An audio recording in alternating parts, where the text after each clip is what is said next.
Bueno, arratsaldeon, badirudi ja hasi gaitezkela. Eskerrik asko guztioi gaur Koldo Mitxelena kulturunera bertaratzeagatik. Gaur holokausto porbalasekin Auschwitzetik haratago deitu diogun zikloari amaiera ematen diogu.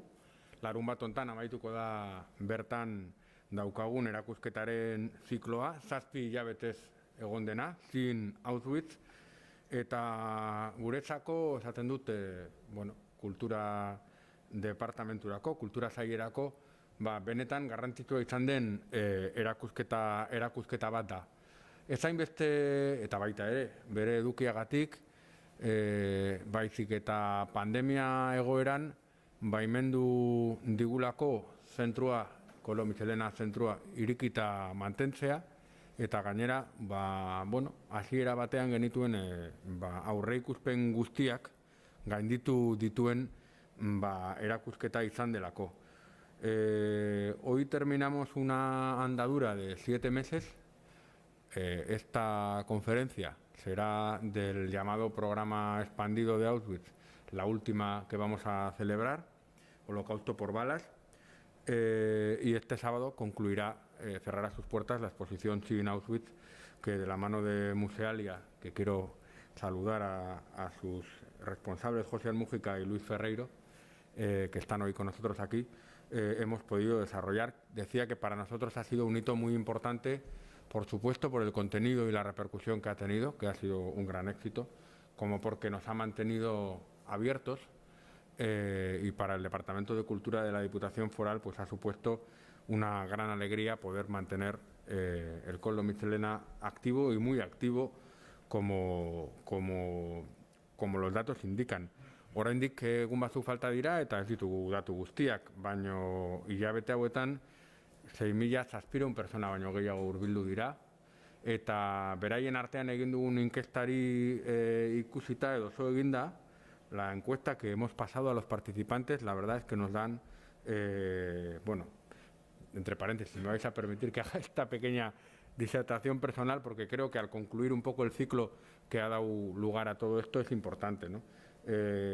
Nuestro objetivo era llegar también a un público no habitual, y el 44% de las personas que han visitado la exposición tenían menos de 35 años.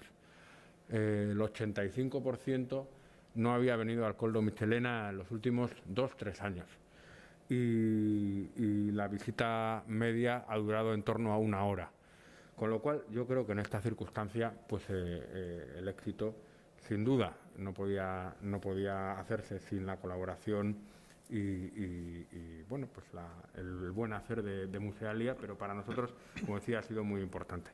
Para terminar, para no aburrir a nadie con datos, el 70% de las personas han valorado la exposición y el ciclo que lo acompaña con un 9 sobre 10, lo cual pues es francamente muy alentador. Y sobre todo, no tanto por satisfacer nuestro propio ego, sino porque refleja que hemos acertado, que este es un tema atemporal y es un tema que transmite lo que creemos que debe ser la cultura, la capacidad de reflexionar y crear conciencia crítica. En este caso, algo tan concreto y tan tremendo como Auschwitz, pero que es extrapolable a otras circunstancias, siempre teniendo en cuenta que la Shoah y el Holocausto son únicos en la historia de la humanidad, pero desgraciadamente las ideas que dieron origen al mismo pues no son tan únicas ni exclusivas ni del momento ni del sitio donde ocurrió. Bueno, gaur holokausto por balas hitzaldia izango dugu Marco González en eskutik. Marco González es el responsable, el director ejecutivo de Yahad Inunum, de la asociación que pretende, y lo hace en la última década, investigar la parte quizá menos conocida de la exterminación del pueblo judío en Europa del Este en concreto, y no son los campos de exterminio. No son los grandes procesos de exterminación industrial, sino algo, si cabe, más macabro y artesanal, ¿no? Que son los asesinatos por fusilamiento en la Europa del Este, hace solamente 7 días que se cumple el 80 aniversario de la invasión alemana a la Unión Soviética, que yo creo que es un poco el detonante que desencadenó todo este proceso. Se inició en el año 41 y no terminó hasta el año 44. Y bueno, estamos a 29 de junio y el 22 de junio del 41 es cuando se empieza la invasión de la Unión Soviética y desencadena un poco todo este proceso en los países ocupados del este, como Bielorrusia, Lituania, Moldavia, Rusia, Polonia o, por supuesto, Ucrania. Han hecho un trabajo ingente del que nos dará cuenta ahora, con más de 3.500 entrevistas a testigos y sobre todo algo muy importante que ayuda siempre las fuentes primarias a identificar esos lugares que durante mucho tiempo, me atrevería a decir que durante toda la etapa de la historia de la Europa del Este comunista, también por la colaboración en algunos momentos, ¿no?, de la población local y también de las autoridades, lo que quedaba de las autoridades soviéticas en esta Europa ocupada, pues permaneció durante décadas oculta y bueno, pues su trabajo ha permitido identificar más de 1.300 lugares donde ocurrieron estos hechos terribles que masacraron a más de 2 millones de judíos entre el año 41 y 44. Así que tampoco es una parte menor de la historia del Holocausto, sí menos conocida, pero no menor. Y bueno, yo no me extiendo más. Marco, cuando quieras. Muchísimas gracias. Muchas gracias, diputado de la Cultura Rights, y muchísimas gracias, Patsy Presa, por esta invitación. Y felicitaciones, Luis Ferrero, por esta versión de la exposición que es muy poderosa, como se puede decir, no encuentro otra palabra. Antes de hablarles del trabajo que realizamos en Europa del Este, quisiera presentarles un pequeño video, justamente con el trabajo de la organización. Podría decir que es un trabajo que ha empezado en Europa del Este, pero que hoy en día tiene un impacto de lo que es esto que le llamamos el holocausto por balas, con los genocidios y las violencias y masacres de masa contemporáneas. Entonces les dejo con un corto video.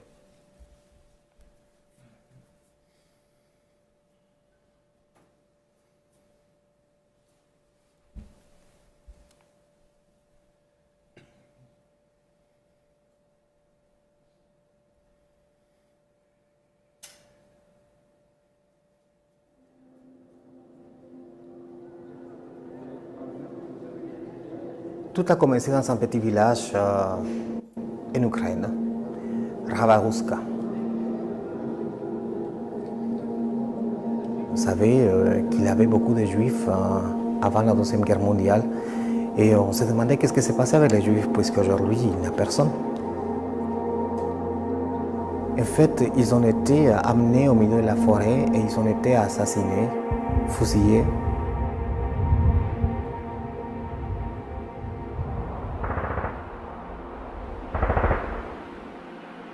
Et puis on a découvert que les Juifs n'étaient pas enterrés, que personne ne savait où c'était, que personne ne voulait parler, que tout le monde disait il n'y a jamais eu de fusillade.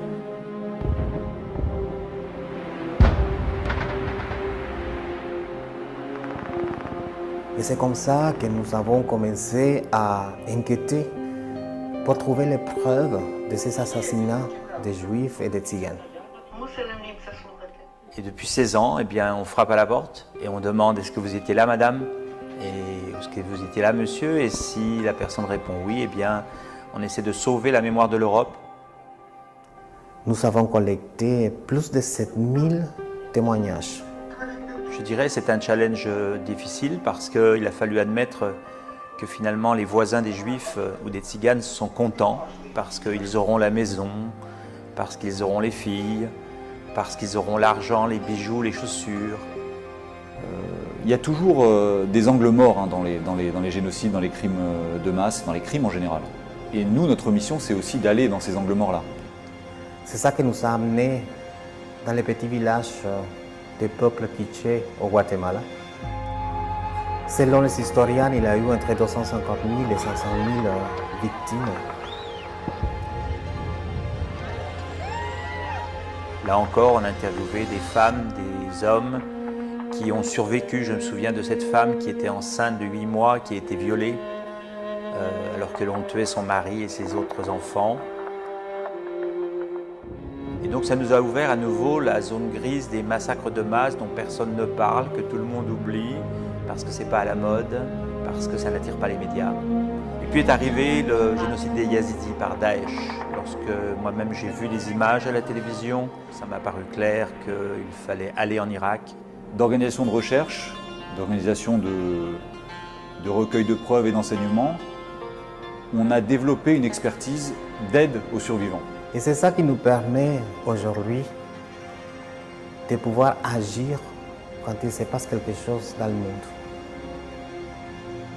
Certains sont mobilisés par le réchauffement climatique et c'est très important. Certains par l'écologie et c'est très important. Mais tous les jours aussi on tue, on égorge, on met des bombes. Une fois c'est à Kaboul, alors bon, Kaboul c'est loin. Une fois c'est au Nigeria, oh bah on ne sait pas trop où c'est. Et puis tout d'un coup c'est pas loin de Paris, tout d'un coup c'est à Nice, tout d'un coup c'est à Orlando. Alors là on est touché. On est touché parce que c'est les voisins. Il faut que chacun prenne ses responsabilités.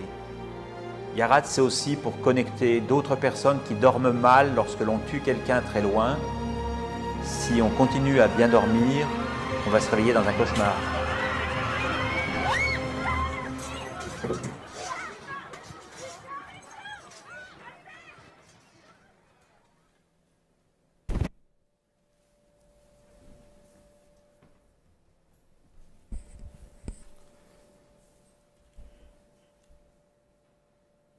Yo quisiera, si nosotros cerramos los ojos por 10 segundos y pensamos en el holocausto, la palabra holocausto.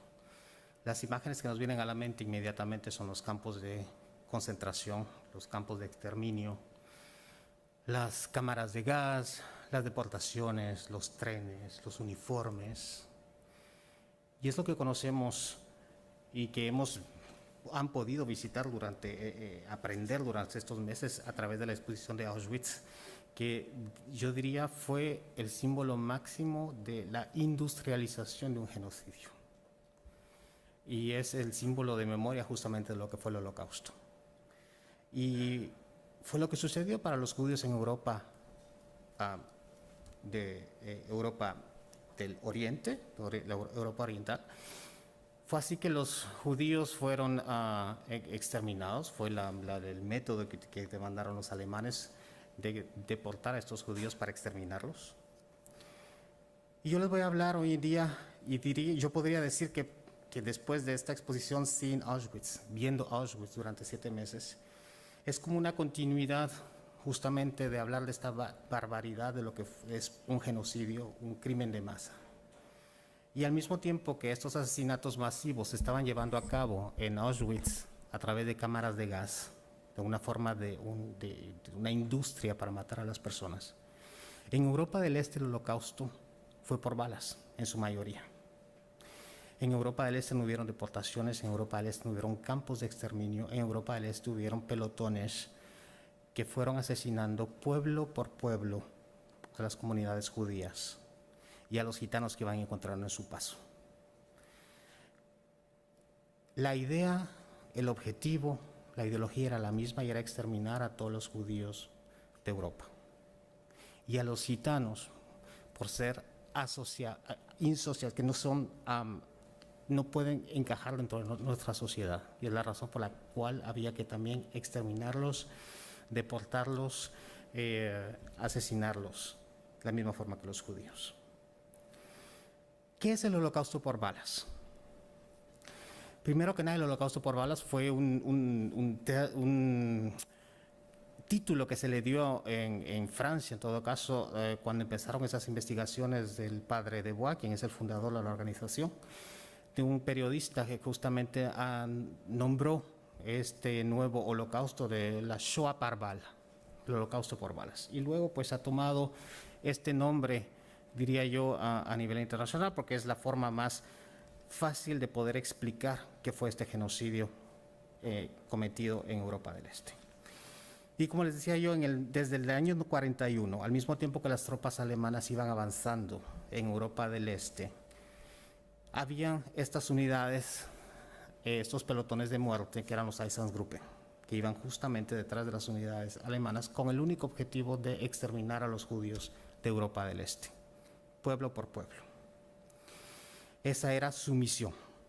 Y a todos los gitanos que iban a encontrar en su camino de la misma forma. Era una exterminación total. Y querían hacer intentaron hacer que desaparecieran todos los judíos de estos pueblecitos en Europa del Este.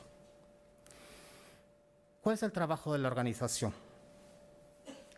No podemos hablar del trabajo de la organización sin hablar del padre de Bois, que es el fundador y presidente de la organización. Padre de Bois es un sacerdote católico francés. Su abuelo fue deportado como militar francés a un pueblecito de Rabaruska, que vimos algunas imágenes en el video. Está justo en la frontera entre Polonia y Ucrania. Hoy en día es Ucrania. Él fue con un grupo de personas para realizar un memorial para los abuelos, eran los nietos de estos deportados militares franceses en Rabaruska. Y el padre de Bois empezó a preguntarse, ¿pero qué sucedió con los judíos de Rabaruska? Porque él sabía que habían judíos en Rabaruska. Y en los archivos no se sabía nada de una deportación de estos judíos hacia Belzec, que era el campo de exterminación, que era el más próximo de lo que es Rabaruska. Nadie quería hablar, nadie quería decir, todo el mundo decía que no se sabía qué era lo que había pasado con los judíos. Y un día un nuevo alcalde fue elegido en el pueblo y él sabía este interés del padre de Bois para saber qué fue lo que sucedió con los judíos. Y le lleva en medio del bosque, en las afueras de Rabaruska, y aparecen unas personas ancianas en medio del bosque. Y empiezan a contar cada uno lo que sucedió y cuentan qué fue lo que sucedió, cómo exterminaron a los últimos judíos de Rabaruska. Cada uno vio como niño, como adolescente en esa época, cómo los militares llegaron en la mañana, cómo requisicionaron a gente del pueblo para cavar las fosas, cómo le han traído a los judíos y cómo los han asesinado dejándolos en medio del bosque en Rabaruska. Escuchamos a los testigos. Yo tuve la oportunidad de estar justamente con el padre de Bois, esto fue más o menos hace 20 años. Y pensábamos que este era un hecho un poco diferente, que quizás en algunos pueblos en Europa del Este esto había sucedido. Y el alcalde de Rabaruska le dice al padre de Bois, pues lo que he hecho por usted aquí en Rabaruska, yo lo puedo hacer por los pueblos que están alrededor de Rabaruska. Y así es como hemos empezado a entender que el holocausto en Europa del Este no fue por deportación, pero fue por fusilamiento. En cada pueblo hubo una masacre, en cada pueblo había una fosa común. En ese tiempo nos contactamos, empezamos a hablar con el Museo de Memorial del Holocausto de Washington, D.C., que tienen una colección gigantesca de archivos. Y nos dice el director del Centro de Investigaciones del Museo Memorial de Washington que tienen 16 millones de copias de archivos soviéticos, la mayoría escritos a la mano. Pero nunca se han interesado en trabajar y saber qué era lo que había en esos archivos porque pensaban que era una propaganda soviética. Nos hemos traído una copia de todos esos archivos a nuestras oficinas en París, en Francia, y hemos empezado a traducir, a descifrar también, porque todo está escrito a la mano, las copias que están, aunque son digitales, muchas veces no es muy claro, y a tomar toda la información pueblo tras pueblo. Esto es el trabajo que hicieron los soviéticos justo después de la guerra. Ellos fueron de pueblo en pueblo justamente para tomar la información, para entender qué fue lo que sucedió y poder también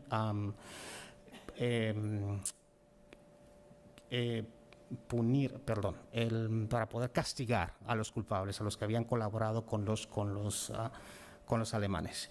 Y entonces en esos archivos está con detalle todo lo que sucedió, los judíos cuando llegaron, y en muchos casos hablan también del nombre de judíos asesinados y en muchos casos también la localidad donde se encuentra la fosa común. Con estos archivos fuimos después a Alemania, a buscar los archivos alemanes, las deposiciones que hicieron los nazis durante los juicios, donde ellos hablaron y declararon los crímenes que habían cometido en Europa del Este. Y así empezamos este trabajo. Es un trabajo científico, es un trabajo sistemático con fuentes de archivos, que son archivos soviéticos, archivos alemanes. Y luego el trabajo de campo, que es lo que complementa esta investigación. Y vamos, pueblecito tras pueblecito en Europa del Este, para ir a buscar a los testigos, a los niños, a los adolescentes que en esa época lo vieron. ¿Cuál es el rol de estos testigos? Muchas veces nos preguntan, pero bueno, es que ellos fueron colaboradores, es que ellos son culpables.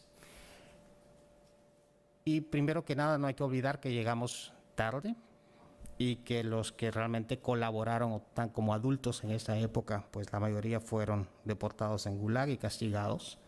Y estamos hablando de los niños, estamos hablando de los adolescentes. Pero lo que es increíble en estas investigaciones que hemos realizado es imaginar que estos niños y estos adolescentes presenciaron los crímenes. De una forma directa o indirecta, ellos supieron lo que sucedió con sus amigos, muchas veces sus vecinos, o simplemente los judíos de cada pueblo en Europa del Este. Estos testigos hoy en día nos hablan, nos cuentan, dan su testimonio, muchas veces por la primera vez que ellos hablan. Muchas veces, como han podido ver en las imágenes, la familia inclusive viene a escuchar y por primera vez entienden lo que sucedió, lo que vivieron sus abuelos y aprenden de la historia de estos pueblecitos a través del testimonio de estos testigos. Es difícil poder juzgarlos y como hablaba con Luis justamente antes de la conferencia, porque me parece que la forma en la que la exposición de Auschwitz ha sido presentada a través justamente de los ojos de otras personas, a través de los culpables, a través de los testigos, es exactamente el trabajo que nosotros realizamos en Europa del Este, y es entender a través de los ojos de los testigos lo que sucedió. Y es como una investigación criminal. No es un trabajo puramente de memoria, pero sobre todo para entender lo que sucedió pueblo después de cada pueblo y cada pueblo para asesinar y exterminar a los judíos de Europa del Este. De esta forma hemos entendido que primero que nada estos crímenes fueron públicos. Todo el pueblo presenció, vio lo que sucedió con los judíos y cómo los exterminaron. Algunos de los testigos también nos cuentan con lágrimas cuando recuerdan a sus amigos o a sus vecinos judíos, y otros de ellos sin ningún remordimiento. Y como hablaba con Luis justamente antes de la exposición, decía, cuando tocamos la puerta de un testigo en Europa del Este, no sabemos si va a ser un culpable o si va a ser alguien que quería a los judíos, pero lo que nos interesa es su testimonio para entender lo que sucedió y recaudar las evidencias en cada pueblo en Europa del Este. Muchas veces podemos imaginar que los que son culpables van a tener una cara de monstruos y los que no lo son, pues van a ser normales, pero nos damos cuenta que estas personas son como ustedes, como yo, y que cualquiera puede ser culpable y cualquiera puede ser una víctima. Cualquiera puede ser un asesino y cualquiera puede ser una víctima. Después de recaudar todas estas pruebas, justamente en cada pueblo, y es por esa razón que no nos gusta mucho hablar de trabajo de memoria, porque lo que más es importante es poder entender este mecanismo de lo que fue el genocidio en Europa del Este. Y sobre todo algo muy importante es encontrar los sitios de exterminio, las fosas comunes en cada pueblo. Porque hoy en día no hay nada, porque no ha habido un trabajo de memoria que ha sido realizado en estos pueblos. En la mayoría de países, en la mayoría de pueblos, no hay monumentos, no hay explicaciones de lo que sucedió. Los restos de los judíos o de los gitanos están en medio de una fosa común, completamente en el olvido. Y es lo que nos damos cuenta que sucede hoy en día también con los genocidios contemporáneos. No sé por qué hay una especie de temor del ser humano, es un temor antropológico, pienso yo, de no querer aceptar que es difícil de poder ir y entender la memoria de lo que es una fosa común. Es mucho más fácil cuando se tiene un lugar que puede representar un asesinato, como es el caso de los campos de exterminio, donde hay un trabajo de memoria importante que se tiene que continuar a realizar. En Europa del Este lo que hay es una ausencia de memoria total, y es parte del trabajo de la organización también poder recopilar estas pruebas y también poder darles una sepultura digna a todas estas víctimas judías. Pero, ¿qué hacemos con todas estas pruebas? Más de 7,000 testimonios recaudados de no judíos. Hay organizaciones que han realizado trabajos sobre los sobrevivientes, recolectando los testimonios de los sobrevivientes. Y nosotros hemos colectado más de 7,000 testimonios de los testigos. No fueron sobrevivientes, no fueron culpables tampoco. En inglés hay muchas veces que les llaman las personas que están de paso por estos lugares, que es la interpretación de la palabra en inglés.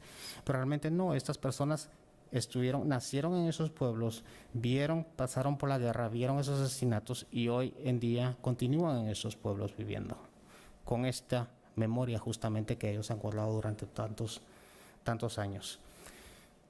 Y entonces, ¿qué tenemos que hacer con este trabajo, con estas pruebas que son recopiladas? Justamente educar a las nuevas generaciones. Pero la decisión que hemos hecho y que pensamos que es importante es de enseñar a las nuevas generaciones, no de una parte de la historia, pero justamente de enseñarles las pruebas de lo que es un genocidio, una violencia de masa. Y de esta forma hemos creado una exposición y hemos querido enseñar a las nuevas generaciones el método de asesinato masivo que se ve en Europa del Este.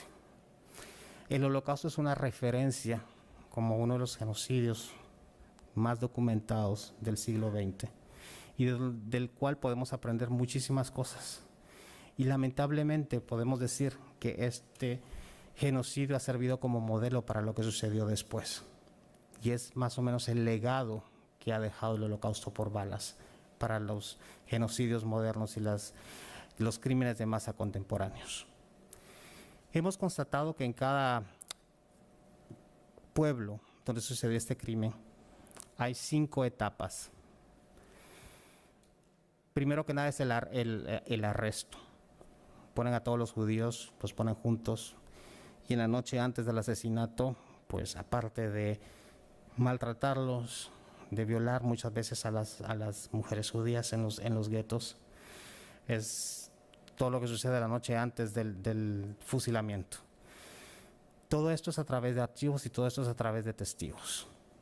Luego, en casi todos los casos, el camino que realizaron estos judíos hasta el lugar de exterminio fue público, en medio del pueblo. Es como imaginarse que los judíos han pasado la noche en una parte de la ciudad aquí en San Sebastián y que los han llevado por en medio de la ciudad caminando hacia el lugar donde les habían preparado la fosa común para exterminarlos.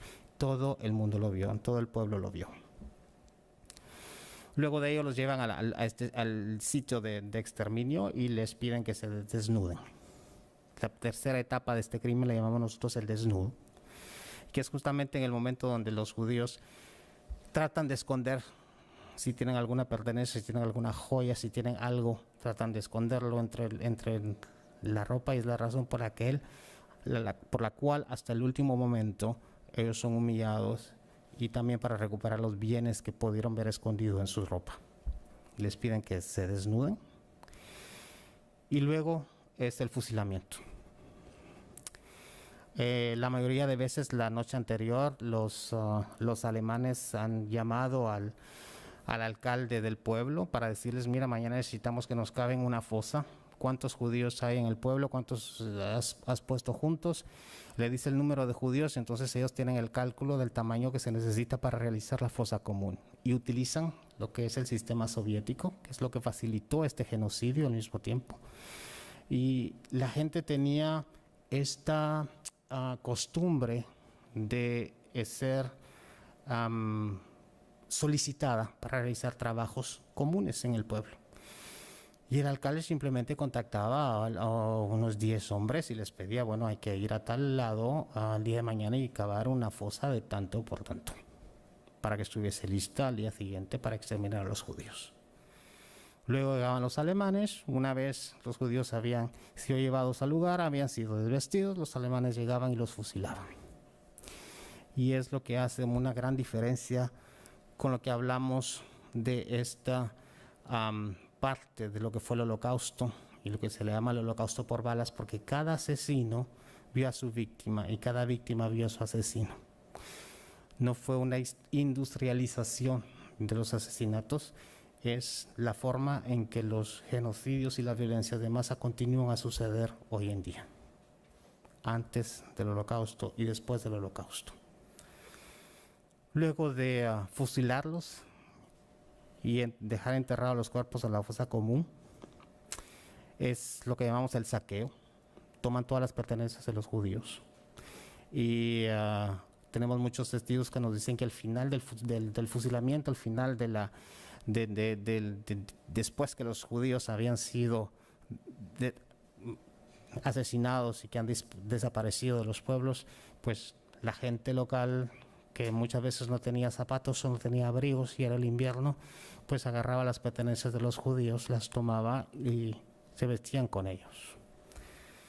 Y esta es la forma en que nosotros enseñamos esta parte del Holocausto, todo a través de pruebas, todo a través de archivos, todo a través de testimonios, justamente para que las nuevas generaciones no puedan decir esto no existió, esto es un invento, porque hoy en día los jóvenes que vienen a visitar, por ejemplo, la exposición aquí en Auschwitz, cuando hablamos de la edad de las personas que visitaron la exposición aquí en Auschwitz, y cuando hablamos sobre todo de alguien que tiene 20 años, es que estamos hablando del Holocausto, no fue ni siquiera la historia de sus abuelos, fue la historia de sus bisabuelos, de sus tatarabuelos, es muy lejos. Entonces, es la forma en que se debe hoy en día enseñar esta parte del Holocausto, es justamente con pruebas y no únicamente parte de la historia, porque es importante y es lo que yo aplaudo y felicito con esta exposición de Auschwitz también, porque es esa forma en que pudieron presentar justamente este crimen industrializado de lo que fue el Holocausto.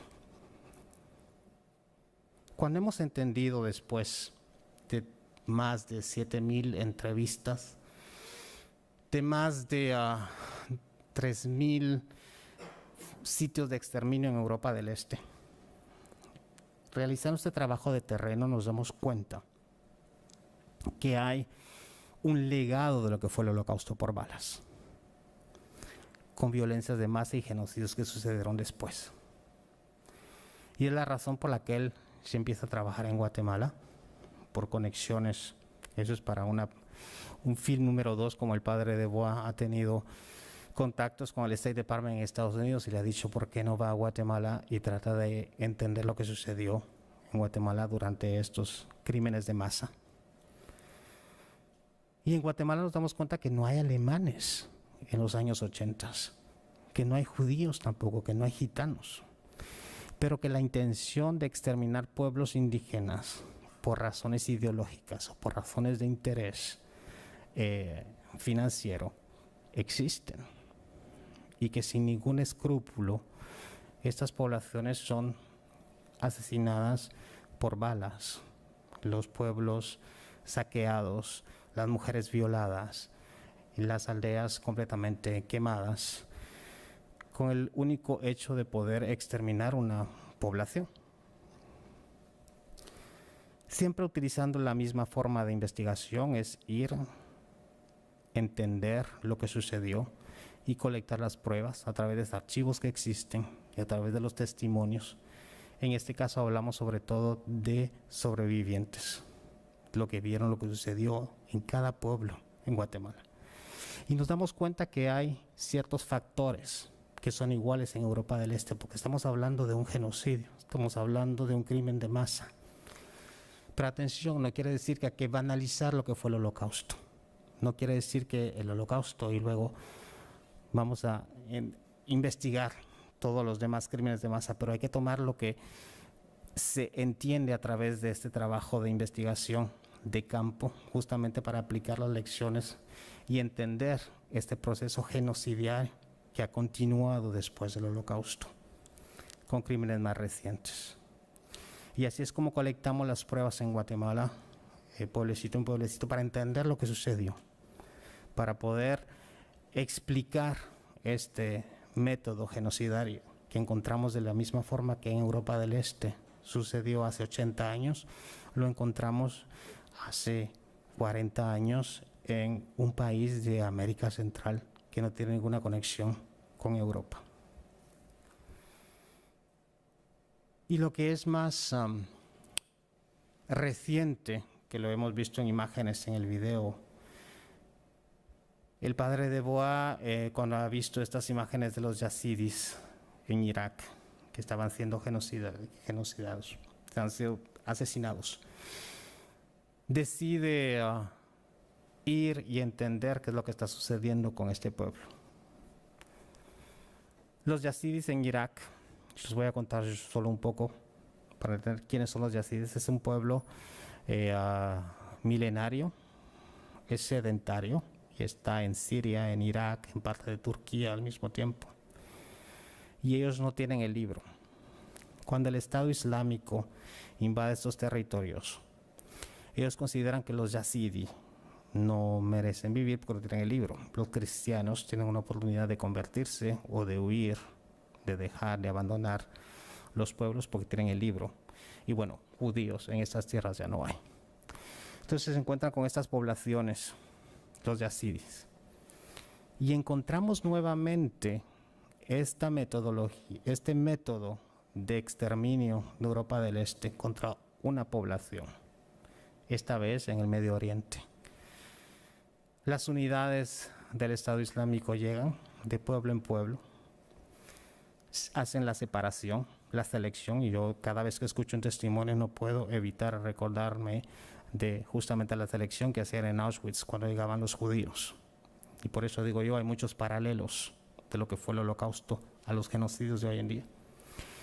Llegan las unidades del Estado Islámico a cada pueblo, separan a las mujeres, con los niños, a los hombres y a los ancianos. Los hombres la mayoría de veces son fusilados y dejados en fosas comunes. Muchas de ellas no se sabe dónde están. Y las mujeres en este caso son convertidas en esclavas sexuales. Hemos recopilado testimonios de niñas a los 9, 10 años que han sido vendidas y revendidas durante estos últimos 4 años, muchas veces más de 20, 25 veces, que han sido abusadas, que han sido violadas. ¿Y qué pasa con los ancianos? O sea, aquí exterminan a los hombres, la mayoría sistemáticamente los fusilan, los dejan en fosas comunes. Las mujeres las convierten en esclavas sexuales y a los ancianos los ponen como perdón que a veces tengo que encontrar la palabra en español, pero cuando hay ataques, cuando hubieron ataques contra los pueblos y que se veían que habían civiles que habían sido víctimas, sobre todo los ancianos que ellos ponían delante para que fueran asesinados primero. Escudos humanos, muchísimas gracias, como escudos humanos, exactamente. Eso fue lo que hicieron. Y algo terrible que hemos descubierto de este genocidio moderno es la forma en que han indoctrinado a los niños. Los niños los han convertido en terroristas potenciales. Los han puesto en escuelas para que aprendan y se vuelvan a utilizar armas, explosivos, y que aprendan la religión. Y esto es una forma, vamos a decir, de un genocidio moderno con un horror que hay que agregar. Llegamos en Irak y empezamos justamente a trabajar en los campos de yazidis. No les llaman campos de refugiados, sino campos de desplazados, porque están en sus tierras y porque han tenido que abandonar sus pueblos, están ahora viviendo en campos. Y hemos empezado justamente a entrevistar y encontrar todos estos factores que hemos encontrado en Europa del Este, con los nazis, los judíos, que hemos encontrado en Guatemala y que hemos encontrado en Europa del Este, en el Medio Oriente, a través de los testimonios muchas veces de las mujeres, y que nos cuentan lo que sucedió, para entender justamente nuevamente estos factores que hacen que suceda un genocidio, una violencia de masa, una masacre de masa hoy en día. Siempre me gusta hacer la diferencia entre lo que es un genocidio y una masacre de masa, una matanza o una violencia de masa, porque genocidio es un concepto bien definido que ha sido establecido y que no se debe en todo caso vandalizar la palabra genocidio. Sin embargo, violencias de masa y matanzas de masa también suceden por todos lados en el mundo. Y es así donde, gracias a esas investigaciones de terreno, podemos encontrar esto que llamamos nosotros los ángulos muertos de lo que es un genocidio, porque hay toda una zona gris que no queremos ver. Muchas veces cuando hablamos de una violencia de masa o hablamos de un genocidio, queremos entender que hay negro y blanco, culpable y víctima. Pero a través de escuchar a los testigos, a través de entender realmente este método genocidiario, nos damos cuenta de que hay toda una zona gris. ¿Por qué hablo de zona gris? En Guatemala, por ejemplo, muchas de las vamos a decir, la discusión que hay si es genocidio o no es genocidio, pero lo que ha sucedido en Guatemala en muchos casos es que unidades, hombres de algunos pueblos indígenas han sido tomados por el ejército para que ellos mismos cometan el asesinato con sus vecinos en otros pueblos. Entonces no estamos hablando de una exterminación de un pueblo, sino es una forma que utilizaron justamente para implicar a los mismos vecinos para poder realizar estas matanzas. Y en el Medio Oriente con los yazidis nos damos cuenta que con esta forma de indoctrinar a los niños, y que hoy en día tenemos que hacer un trabajo muy importante para que ellos vuelvan a encontrar su identidad que han perdido justamente a través de todos estos años de lavado de cerebro y de entrenamiento para volverse terroristas. Y las mujeres, estuve en Irak hace justamente 2 semanas, no había ido desde el 2018. En el 2018 me recuerdo yo que los testimonios que escuchábamos de estas mujeres, la mayoría eran de mujeres que habían sido rescatadas por sus familias, que habían pagado a personas que las rescataron para poder salir del dominio del Estado Islámico y poder regresar con sus familias. Entonces eran mujeres que estaban muy afectadas y contentas de encontrar a su familia. Hace 2 semanas que estuve en Irak con el equipo y hicimos esas entrevistas con mujeres, nos damos cuenta que muchas de ellas habían aceptado su suerte, que habían aceptado el hecho de que habían perdido a su familia y que no iban a volverla a ver nunca más. Y entonces encontramos esta zona gris porque ellas muchas veces han tenido que sacrificar dejando a sus hijos en los campos. Hoy en día muchos de los territorios ocupados por el Estado Islámico han sido liberados, entonces estas mujeres han sido llevadas a campos de mujeres justamente, pero cuando son yazidis son consideradas como víctimas. Después de hacer investigaciones las liberan inmediatamente, pero no les permiten que lleven a sus hijos de regreso. Entonces es un sacrificio que deben hacer ellas también, de dejar a sus hijos atrás para volver con sus familias. La situación ha cambiado y es la razón por la que hablamos de estos ángulos muertos, de esta zona gris cada vez que existe un genocidio. Y es importante poder entender a través de los testimonios, a través de los archivos, a través del trabajo de campo, justamente estos ángulos que encontramos a través de los 20 años de investigación que hemos realizado sobre el Holocausto, a través de las expediciones que hemos hecho en Guatemala y que hemos hecho en Irak, de poder entender justamente cómo funciona un genocidio y lo que es el legado del holocausto por balas. El holocausto por balas nos da una puerta abierta para poder enseñar a las nuevas generaciones las consecuencias de lo que es el holocausto, aprender estas lecciones para armarlos, pero armarlos con responsabilidad. No olvidemos que los jóvenes de hoy en día son los que dentro de 10 años, dentro de 20 años, van a ser probablemente periodistas, van a ser probablemente líderes políticos y van a tener en sus manos la responsabilidad de entender cuando hay una violencia de masa, un crimen de masa, un genocidio que está sucediendo.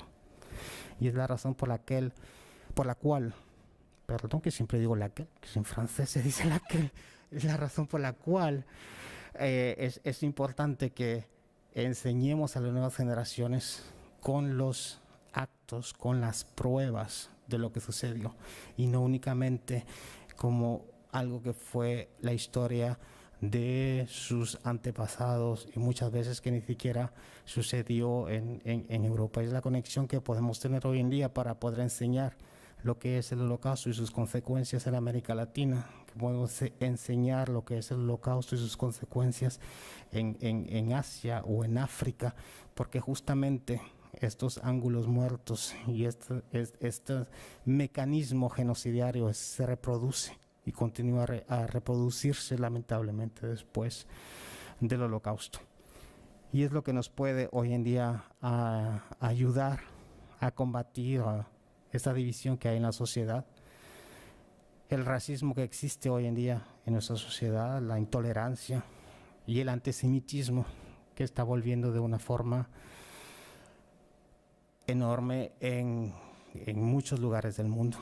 Y es un antisemitismo y justamente muchas veces es un antisemitismo porque pensamos el Holocausto ya pasó hace 80 años, ya está muy lejos, ya podemos tener la libertad de volver a tratar mal a un judío o de no querer a un judío o de despreciar a un judío.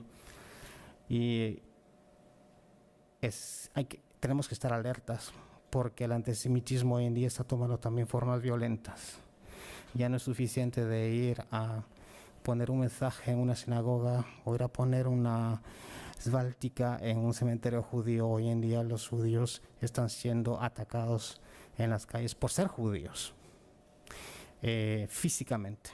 Y todo esto tenemos que estar muy alertas y enseñar a las nuevas generaciones para que tomen estas acciones, justamente para que podamos juntos construir una mejor sociedad, entendiendo que el pasado lamentablemente se repite y que debemos ser responsables. Cada uno de nosotros somos responsables. El padre de Bois le gusta mucho hacer este reto a las personas en decirles, si ustedes duermen bien, todas las noches tienen un problema. Y dice cuando empiezan a dormir mal porque están pensando en que está sucediendo algo en el mundo, entonces es cuando realmente la conciencia empieza a despertarse. Y con todo esto que les he contado yo esta tarde, pues lo único que yo espero es que veamos las informaciones de una forma diferente, cuando veamos el noticiero, cuando leamos un artículo en el periódico, y que no pensemos en el Holocausto como algo que sucedió hace 80 años y que quedó allí. Y que esta frase de nunca más, que queremos creerla, lamentablemente continúa hoy en día y debemos estar alertas. Muchas gracias por su atención.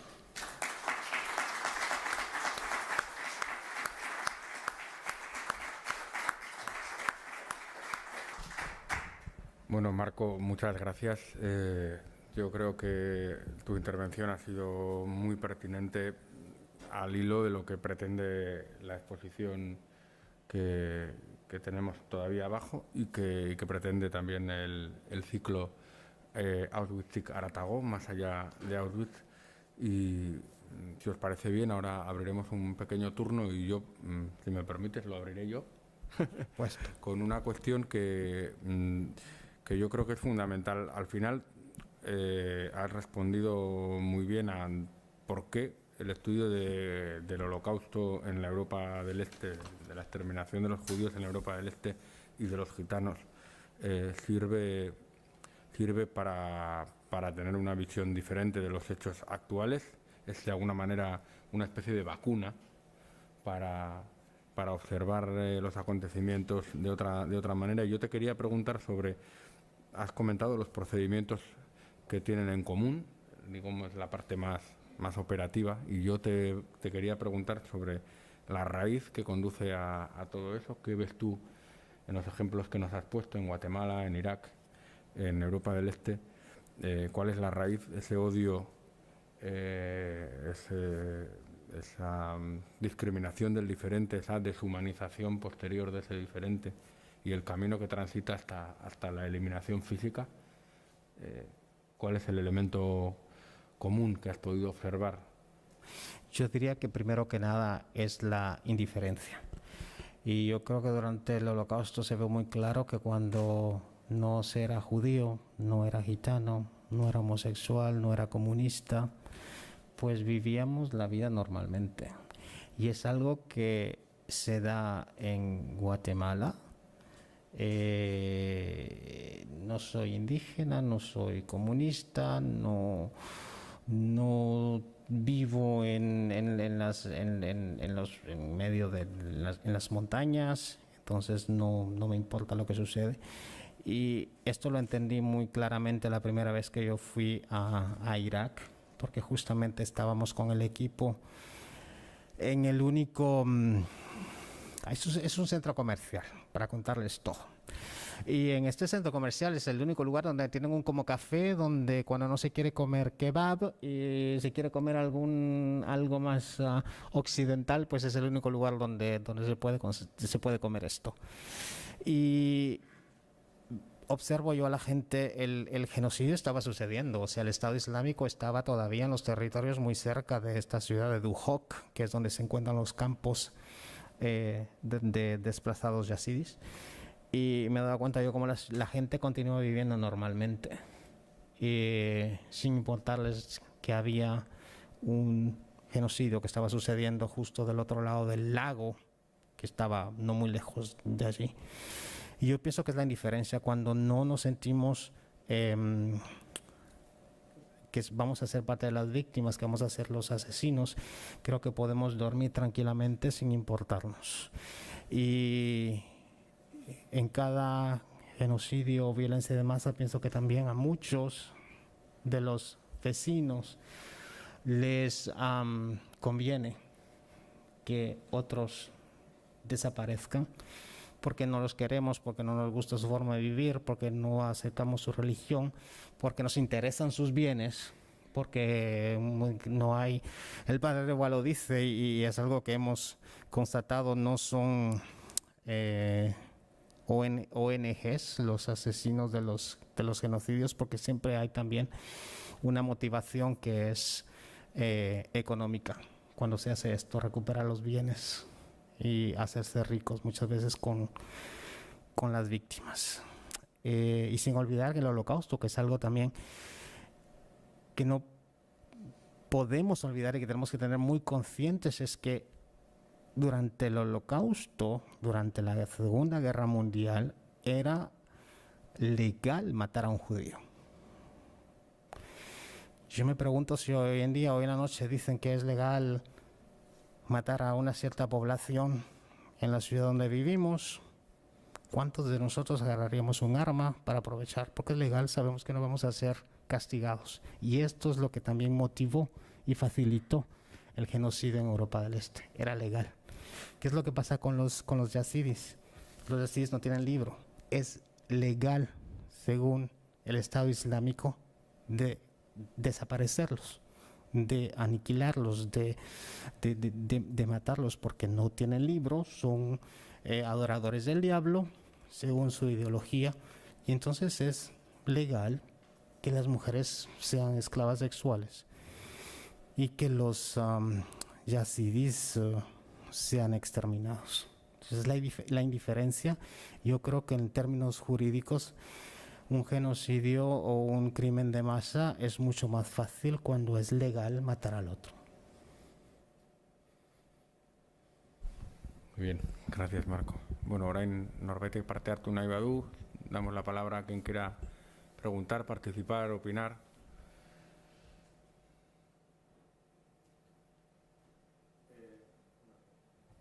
Micrófono agerturatuko du.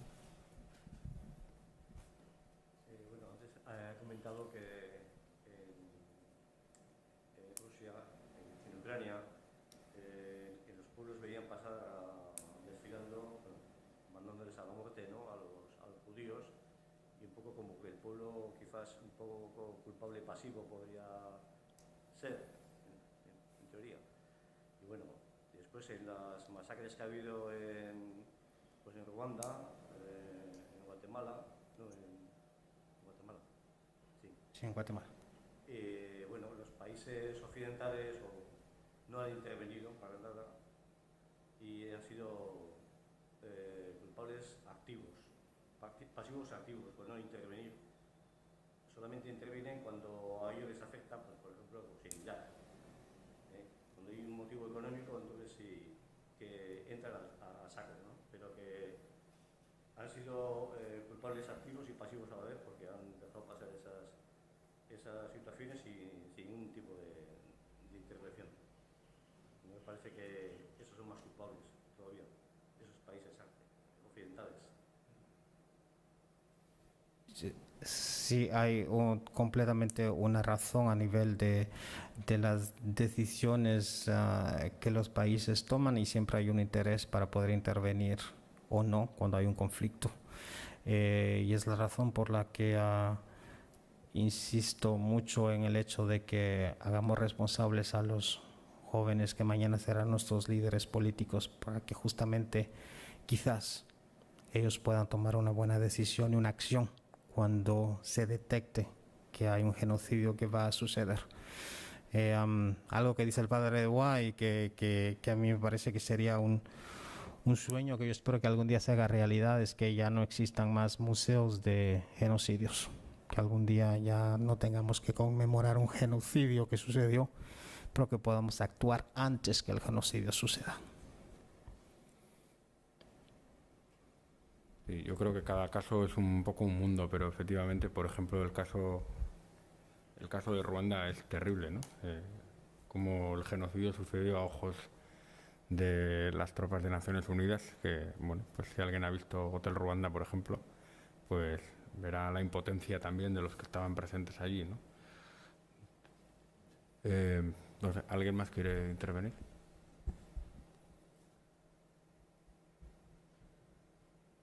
No? Bueno, besterik gabe eskerrik asko guztioi etortzeagatik, eta espero dut bai hau eta bai beste ekitaldiak disfrutatu izana, eta, bueno, pues que nos sirva, como decías tú, para vacuna para el presente y para cosas que no suceden a veces tan lejos de aquí tampoco.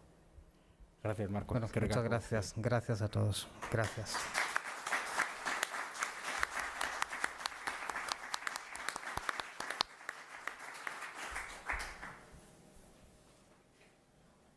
Momentu bat orain, uste dut atera behar dugula, ez, grabaketa jarriko digute para salir en orden y concierto, porque si no...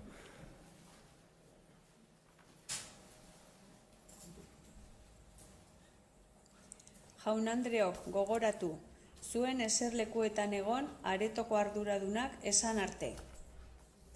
Por favor, permanezcan en sus asientos hasta que el personal de sala se lo indique. Mila esker.